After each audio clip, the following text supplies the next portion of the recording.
Number one is treat the partnership announcement as a starting gate. Okay, and this is what I all the time tell my teams. You've done all the prep. Now it's time to run the race.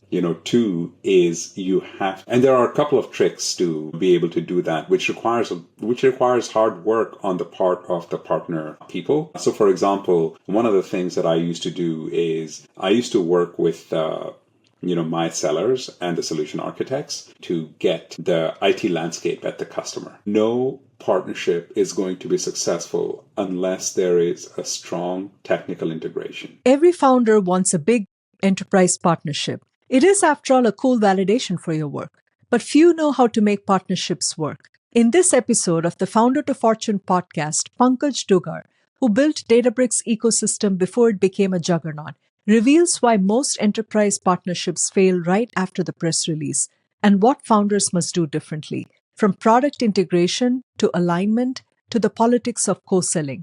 We dive deep into how to make those partnerships bring you fortune.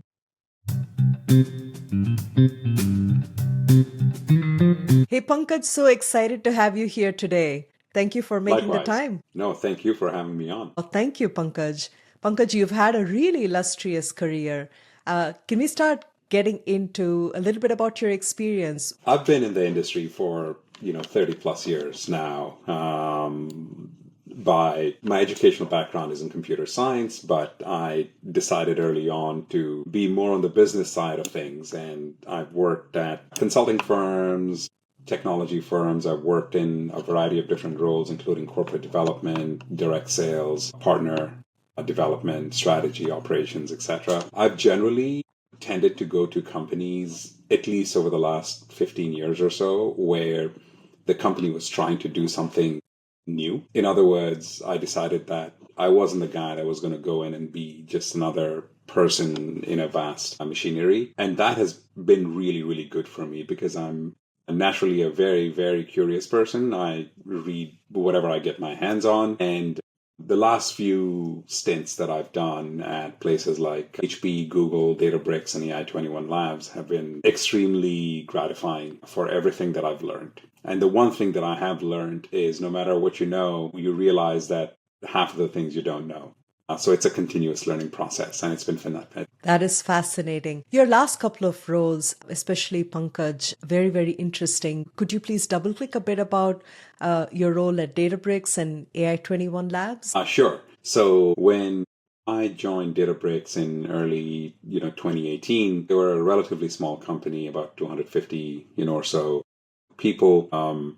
And the good thing is the company realized that as a data platform, it was incredibly important for them to have a set of partnerships because the only way Databricks would grow was there were two things. One is you need as much data coming into a Databricks as possible, and then the processing, of that data. So to do that, you needed to have a set of partnerships that would actually flow the data into Databricks, or even if you were doing things like ETL or ELT, you were actually pushing down the compute to Databricks. And that's partnerships that we actually built, at Databricks. It was one of the more interesting experiences I've had in my career where, I was the smaller guy, 18, and had to go and plead with the bigger guys to do a strong technical integration with us and prove to them that we're worth it. And then that shifted towards the latter part of my career at Databricks, where I suddenly became the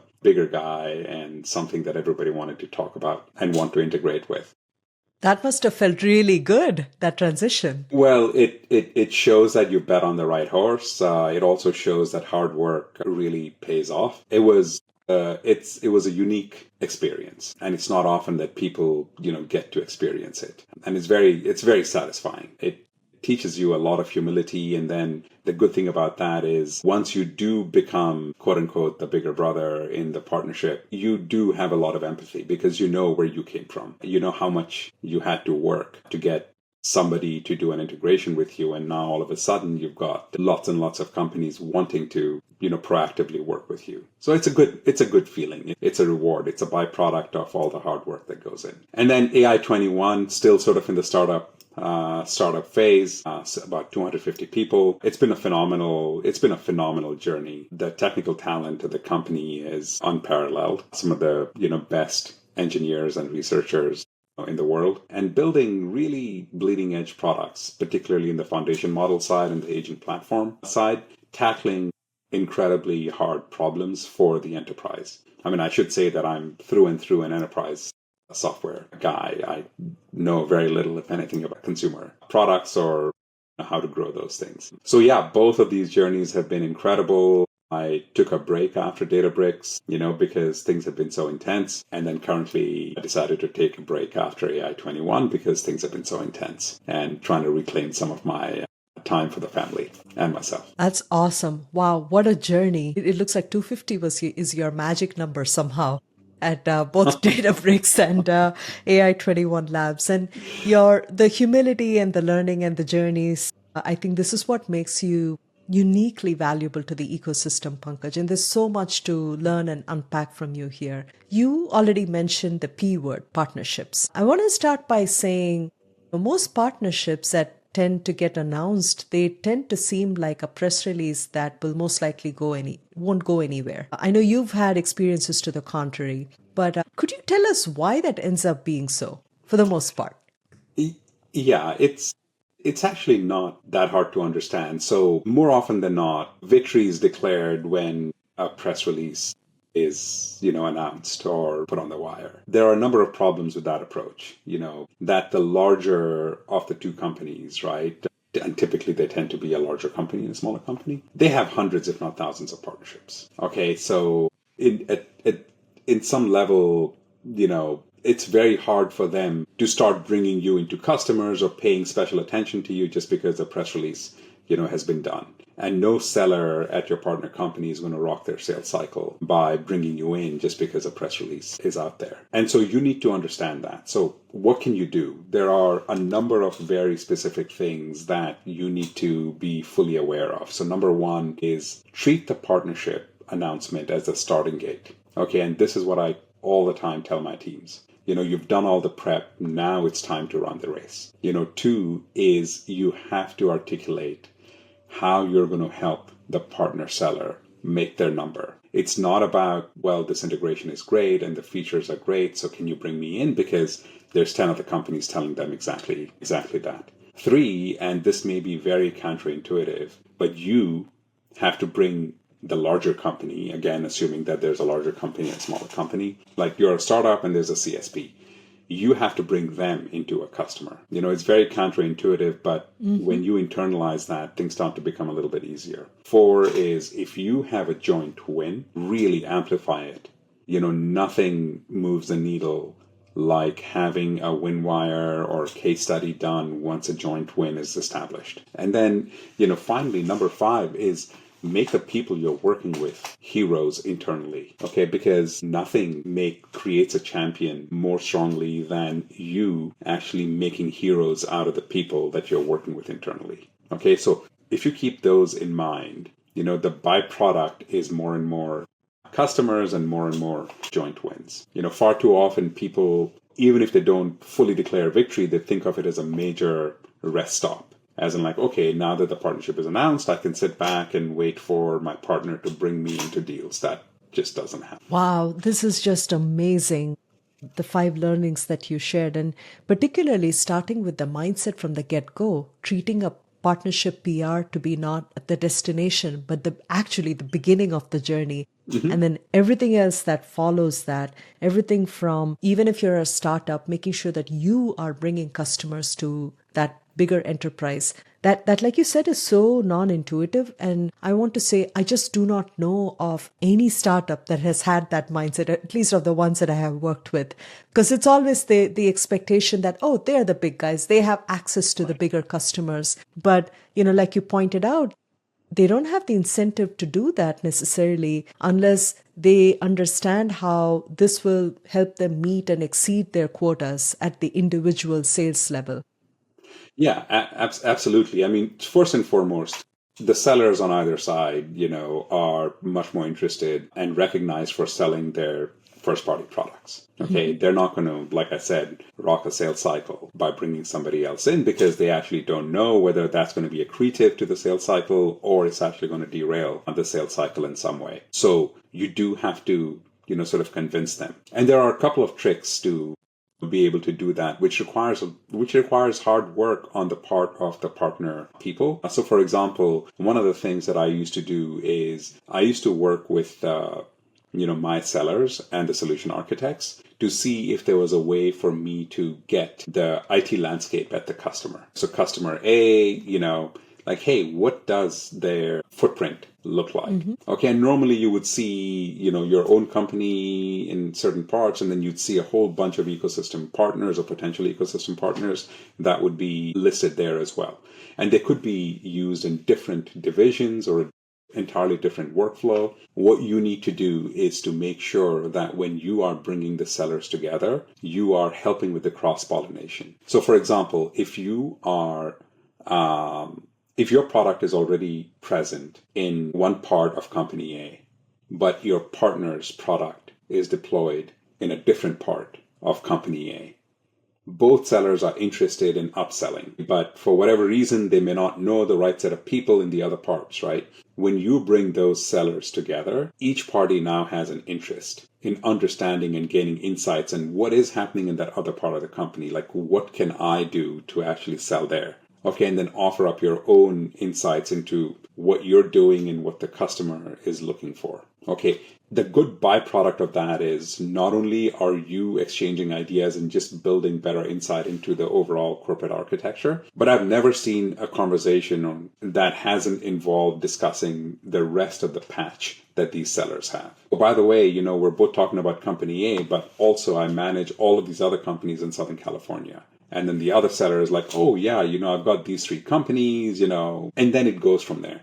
And that's the sort of thing that you want to create. And no partnership is going to be successful unless there is a strong technical integration. Okay, what do I mean by that? You as a partner ecosystem person has to figure out if a customer user is going to use your company's products and much more often than not likely to use another product alongside it. Okay, but now they have to do the technical gymnastics of actually integrating the product. You want to make sure that you are removing that friction for the customer by doing the integration ahead of time. So when you do go to the customer is like, okay, so I don't have to spend an extra few weeks or a month or 2 and money to actually get this integration done. Okay, that should be the guiding principle for any partner ecosystem folks that are out there. What can I do to help my seller's customer become more productive? Okay, so and this is another thing that a lot of people sort of pay a little bit less attention to. A lot of the focus goes straight to how are we going to go to market? Let's set quotas. Let's do enablement sessions. But none of those things actually work unless you build conviction that an integration is actually helping solve the customer's problem and making them more productive. Yeah. I want to come back to the topic of technical integration because it's a very, very important one. And I think as we think of the journey to product market fit, it totally makes sense that unless you're integrated into that ecosystem, which you consider to be important for your customer, that's when true success for partnership and revenue is going to come. But I just want to take a step back because you've offered some incredible insights here. But let's start with the perspective of an early stage founder, right? Somebody who's not yet seen product market fit. So conventional wisdom is that for early stage founder at that point of their journey, they should rely on founder-led sales, maybe at best direct sales through sellers, not partnerships, right? Now, do you agree with that? 100%. In fact, it should be founder-led sales. I think the first, pick a number like 10 proper enterprise customers, the founder has to be deeply involved. They have to be involved in the sales cycle, not sort of in the background. Okay, even if you have an AE, even if you have hired a seller, you need to be in those meetings because the feedback that the customer is giving you is going to be very important to inform your product roadmap. And by the way, when you're a startup that hasn't really achieved product market fit, the customer does want to hear from the founders, not from like an AE, no matter how smart or accomplished the AE, is. So getting those initial set of customers and the founder being deeply involved in the sales cycle is critical. Now, there's a couple other things. I know we're talking more about partnerships, but I've been involved in a number of large strategic sort of commercial deals at my companies. And what I tell people is two important things. I normally don't care about the size of the land deal. Okay, if you get a K land, it's fine. You don't have to shoot for an average selling price of K or 400K or what have you, right? And then the second one is the land deal should also be treated as a starting gate, because the larger companies, they will just as easily churn if they don't think you're providing them the value that they need. So you focus all of your energies on making that customer successful because your goal is upsell. Mm-hmm. The sweetest thing is when you sell a deal at, I don't know, like 50K, but then you go and upsell in the second or third quarter of that annual contract for another 2K. Because then the customer is super hungry, and then the product has stickiness. Mm-hmm. But again, we're diverging a little bit into a sort of more direct sales and founder-led sales. No, that makes a ton of sense. So it sounds like in terms of the sequence of execution here for a founder who's not yet achieved product market fit, clearly it's a founder-led sales, and then as that starts picking up, hiring other sales leaders to help turbocharge that sales, and then going off of what you were saying, the moment it becomes clear that enterprise landscape in which your customers are operating in, especially on the technical side, identifying who you need, it makes sense to have product integrations with. It sounds like that should almost be some of the foundational work that founders are already doing. Yes. Maybe even start having some of that product integrations done before they can contemplate what partnerships make sense. If I were to try and stitch different pieces that you've been mentioning. Yeah, you've articulated it quite well, right? So one is when I say founder-led sales, I'm also talking product folks and engineering folks that actually need to be involved in these customer meetings during the sales cycle. Because see, a lot of the enterprise stuff that you do is actually boring. And the incredibly smart PMs and engineers and the researchers, they want to work on the bleeding edge stuff. But I'll also say, boring is where the money is. Okay, so I'll make it more concrete for you, right? So when you take a look at people building RAG applications today, or even in the case of Databricks, people processing data that's in Lakehouse or Lakebase now. The question is, in the case of Databricks, you need to get the data into Databricks. Okay, now, when I started, there were a lot of these integrations that were out in the wild that were open source that didn't work well. Okay, so how do you make those integrations from like the various data sources from where data is actually coming in? How do you make them sort of, ironclad with demos and documentation and everything else that the customer might need, so it's become sort of a one-click thing for ingestion? Okay, now you wouldn't necessarily know that because you're working on the core processing platform. But for that platform to work, it needs to be hydrated with data. Mm-hmm. Okay, and you need to make it very, very, very easy for the data to be able to be ingested. Okay, so you start focusing on that. That may not sound super interesting, but that's where the money is going to come from. And that's the journey that the customer is going through, right? And if you don't make them successful, ultimately we are all in the service of making that person, the customer, successful. Yep. Partner, product, engineering. Yeah. Yeah, imagine a customer's delight when you go and tell them that, hey, you no longer, that custom integration that you built, like you no longer have to do any of that because click here and data gets ingested. And it's not even just batch integration. You can do streaming integration and CDC and all of those great things. And the customer is just like, okay, you guys are really listening and paying attention to the problems that I face. Okay. In the case of building like these RAG applications, right? Most of the time people say, okay, just put everything in a vector database. But now you need to be able to hydrate that too because your data keeps changing and you got new files and files change, et cetera, et cetera. How do you build those integrations? Okay, and how do you tell the customer that it's a snapshot in time and then you can come back every week and like re-ingest all of that data, et cetera? The customer is like, no, I can do that once, but I'm not going to do it over and over again because my data sort of keeps changing. So you solve those integration problems for your customers, right? And then all of a sudden you've got this system or this solution, and you're solving for the customer's problems versus telling them, oh, look at this new feature sort of that I added and now it's in a better color or et cetera, et cetera.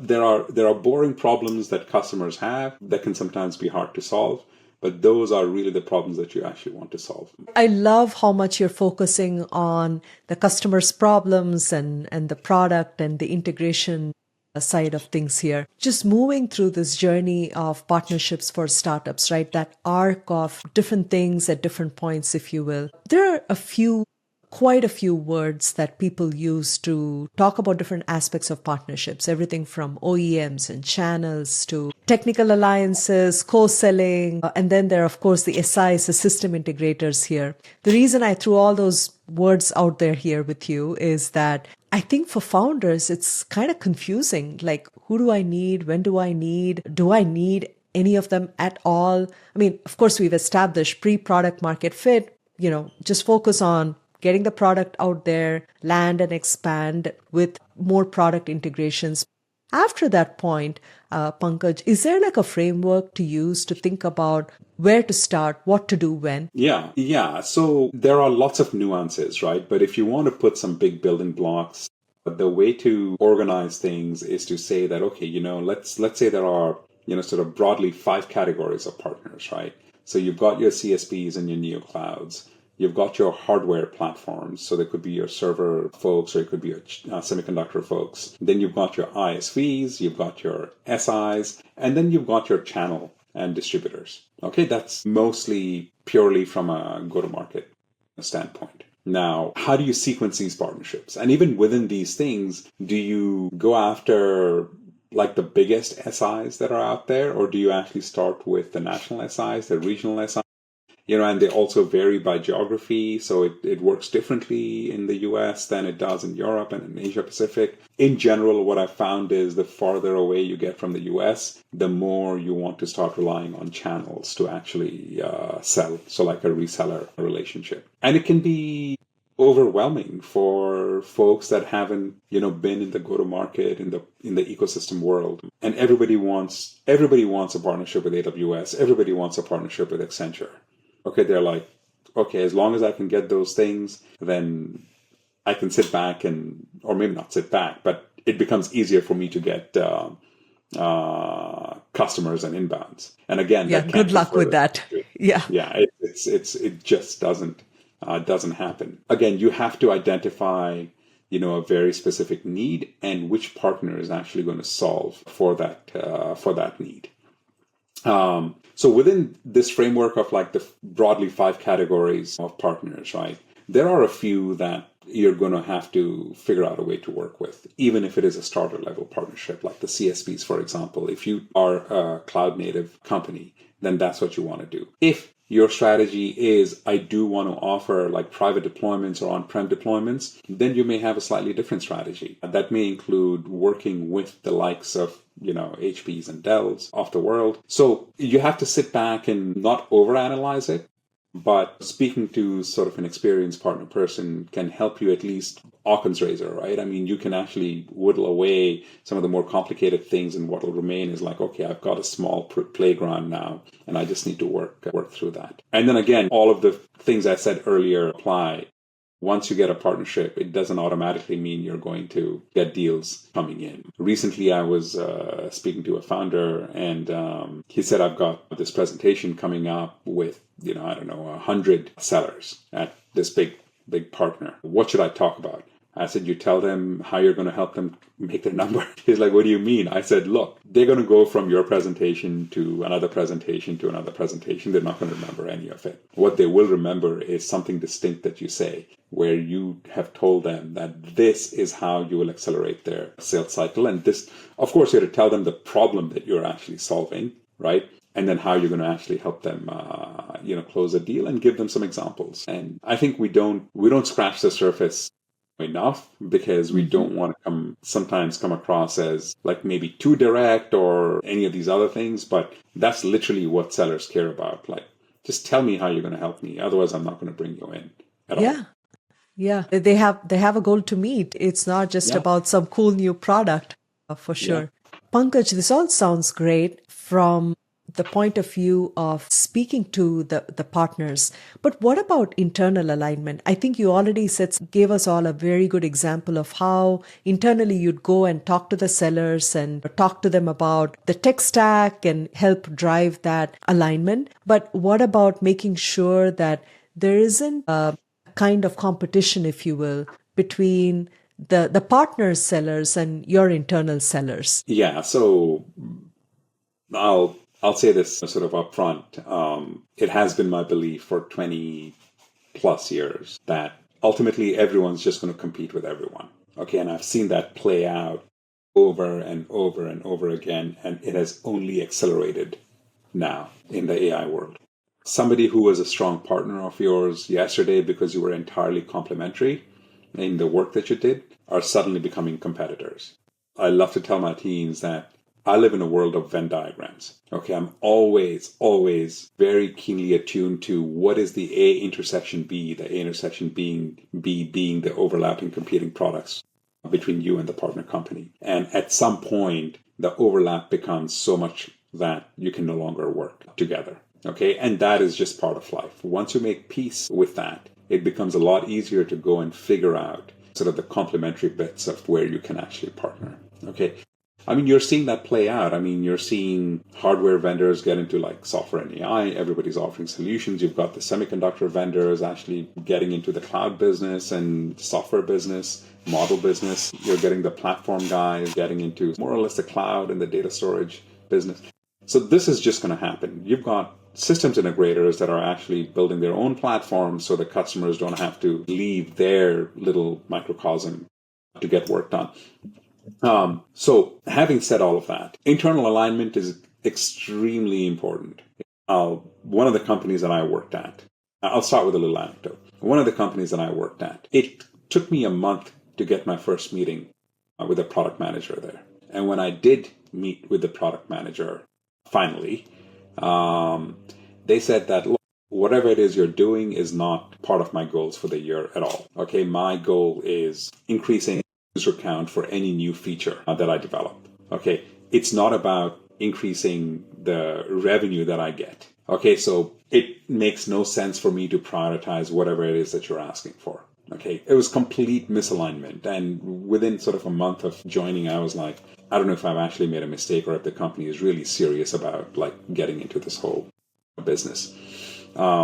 So, and foremost, if you're going into, to the extent that you have the ability during the recruiting process, you should ask to go speak to product folks within the company and really try to understand what it is that they're working for. Is working with partners or trying to expand the ecosystem something that's of interest to them? Sometimes it isn't. And that will tell you a lot about the company. Once you've got the product folks actually aligned with why expanding the partner ecosystem is actually better for their product, because they just want to see more of their product get used and the product, bring in more ARR.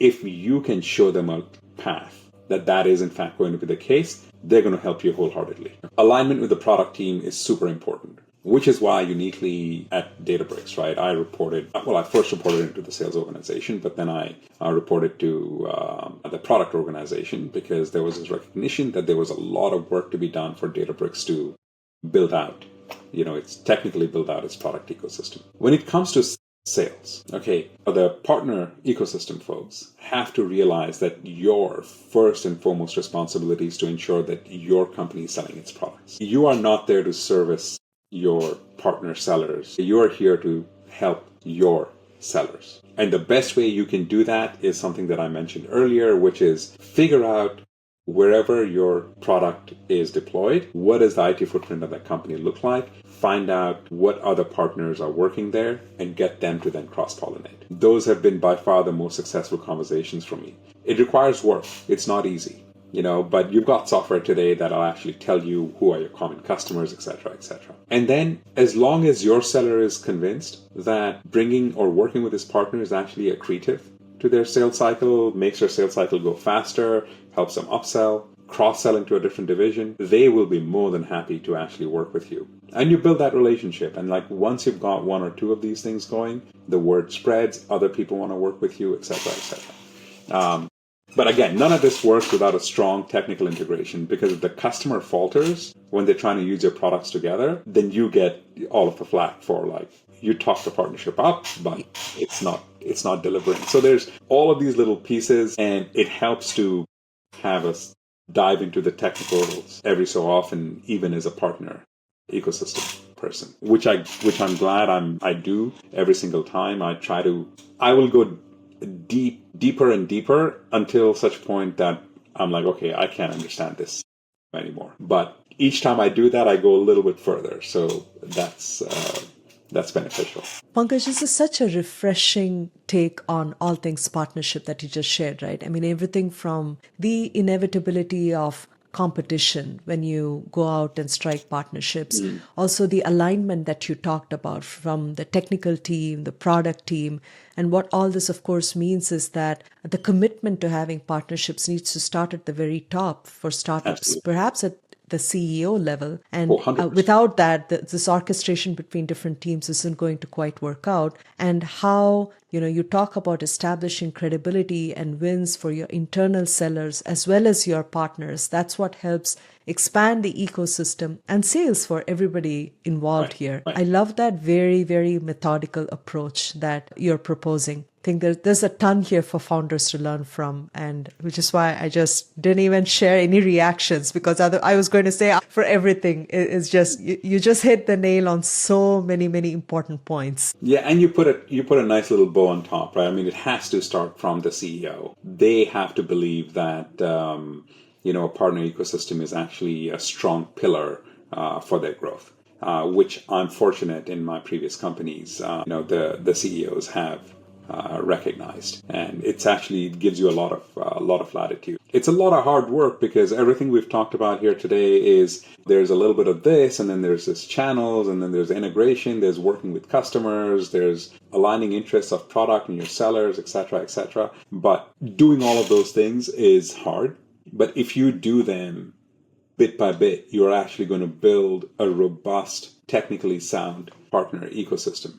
And I do want to say one more thing about the PR. It's PRs are 99% of the PRs are just that. I mean, it's like you have your Twitter minute of fame. What I try to strive for, and I'm not saying that I get it all the time, is the PRs that we do around partnerships. They need to have sort of these 5 components, and I wrote them down so I wouldn't forget. It needs to be a strong integration that solves a customer problem and articulate that as concisely as possible in the PR. 2 is customer reference. If you can have a customer reference at the time of the PR going out, that's just gold. Okay, a customer quote. If you can get your buyer or your main user or the customer to provide a quote, that's fantastic. Fourth is a third-party quote, like an SI, for example, or an industry expert, as an example, can say that, hey, this integration actually, solves big customer problems. And a very clear call to action, whether it is something as simple as, hey, click here to book a demo, or it could be something a little bit more like, hey, we'll be holding office hours for the next 1 month every week at this time. There's always a tension between wanting to get the PR out like as quickly as possible. So it may be hard to get the customer reference, but also recognize that with each missing piece, your PR becomes just a little bit less relevant. So the gold standard is to make sure that you have at least all these 5 elements in your PR. And then a technical blog. PRs are very ephemeral. If you do have a technical blog, those are much more long-lived assets that go along with the PR. So anyway, it's not to say that I don't want to diss entirely on PRs, right? I mean, there is a way to do extremely, noteworthy PRs around partners. I love that. What you just offered is a cheat sheet for how to do the PRs the right way when it comes to partnerships. That will become its own video reel. You made it really succinct. So We'll do that. Okay, so switching to the topic of marketplaces, you've helped create some, you've been a part of a few marketplaces. And when it comes to startups trying to get into marketplaces, right, all too often, and in the past, it just used to be the big cloud getting into AWS, Azure, and the likes. And then, of course, it started becoming important to be, depending on the kind of startup, to be on Snowflake Databricks partnership. Now there's model vendors, marketplaces, things like that. So many startups approach getting into a marketplace similar to how we talked about the PR, right? As if that's a destination in itself. And then they expect magic to happen. Unfortunately, most startups that just push their product into a marketplace don't see anything after that happen. Having been on the other side here, Pankaj, where you were the person who were seeing startups get into your marketplace, what are some lessons you can offer founders here? So marketplaces are good for discoverability, right? Because people have been trained to go to these marketplaces and just do searches. So it's good for discoverability. But beyond that, the typical pattern is you get discovered there. And if somebody likes the little blurb that they hear, then the process sort of moves offline and you do the demos and your meetings and your negotiations offline. Then you come back and do a private offer, which the person clicks through on the marketplace so that the deal is registered as a marketplace deal. But it's also quantity over quality, right? I mean, I go into some of these marketplaces even now, and the search index is not that great. Companies are gaming those things by tagging themselves to do things that they don't actually do, et cetera, et cetera. This is funny, but I tell my teams that I want one-click deployment. And the more literal ones on the team, especially like on the engineering and PM side, they're like, what do you mean? I'm like, no, don't take it literally. What I mean is, can you remove as much friction from the customer as possible? And I'll give you another example that I'm actually very proud of. At Databricks, realized the importance of creating these partners to help ingest the data and process the data, etc. Right? What we found was, if you put a documentation together, it required 65 steps and like 6 or 7 context switches for the customer to complete that integration. You got to copy the token, like the authorization token from here to there. You got to create your, database and your logins and everything like that. We really supercharged that. And we said, look, and we got it down to like 6 clicks and like 1 context switch. So you literally go into Databricks Partner Connect. You say that I want to ingest data, right? When you ingest the data, you pass on the customer's information. You create all of the data, the database, et cetera, for the customer underneath the covers, and the customer is ready to start ingesting data. That's the level of frictionless experience you want the customers to actually have. So just keep striving for that. There's always, like when you build these RAG systems and applications, right? You want to give the customer the ability to actually do streaming data to like keep on hydrating your vector databases, for example. Now that's a great capability. It's not that easy to do, not that hard to do, but do it. Okay, so the customers actually like it. What I would tell the founders is it's good to get into the marketplace, but again, don't think of that as a be-all, end-all. It's a good place to get discovered, but keep striving for the deeper and deeper integration so that your customer just feels like they're just moving, seamlessly from one application to another through their workflow, and that's where it is. Again, strong technical integration, and your byproduct is a good sort of go-to-market, co-sell and resell, arrangements. So it's fantastic. Especially as a former product manager, I love how you've centered so much around the product and the user experience for the customer. And it's refreshing to know that this is kind of what leads to successful presence in marketplaces, partnerships, and all of that. That seems to be the bedrock. That's amazing. It is. Yeah. So switching to the last section here, do you have any controversial or hot takes about the industry? The one that's been constant with me is whoever you're partnering with today will compete with you tomorrow. So just be aware that this is a ruthless world and it's just business. People need to grow into adjacent areas to survive. And you're either the person that's growing into it or you're getting grown into. You have to decide. I love that. I don't know if this is a controversial take, but I think you have to say no at least twice as much as you say yes.